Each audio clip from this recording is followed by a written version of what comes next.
Simanzi, huzuni zimetawala hapa Kisumu siku ambayo maelfu ya wakazi wa jiji hili walipojitokeza kumwaga kiongozi wao Raila Odinga. Hata hivyo, kuna wale ambao hawakupata nafasi ya kutazama mwili wake kwa sababu ya wingi wa watu, lakini pia lango la uwanja huu lilikuwa limefungwa na wana masikitiko makubwa. Huyu ni miongoni mwa wale ambao hawakufanikiwa kumuona. Dada, kwa nini umesikitika na kwa nini uko hapa? Tumelala hapa tukingoja mwili wa baba.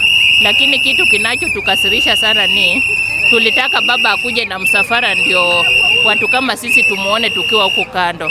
Tumengoja, tunashtukia tu Raila analetwa na helikopta. Hiyo ni madharau kabisa. Kwa sababu watu wa Nairobi waliletewa Raila airport wakatembea mpaka na baba mali alikuwa anaenda. Mbona sisi wanaleta Raila na airport mpaka hapa? Nilikuwa napenda huyu baba na hao amenikosea.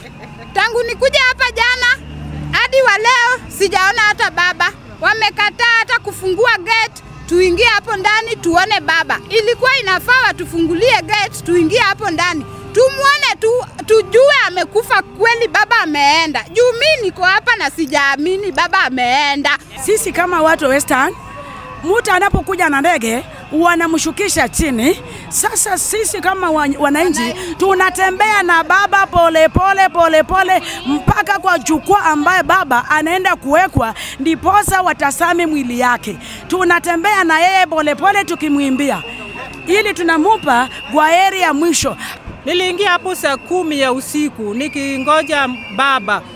Sasa kuna huzuni sana sina furaha. Nilisikia baba analetwa na wanaleta na gari. Sasa mimi kuona baba analetwa na ndege, mimi vile nimefika hapo nikaingia ndani, alafu tukafungiwa geti. Nimekasirika sababu sijaona baba.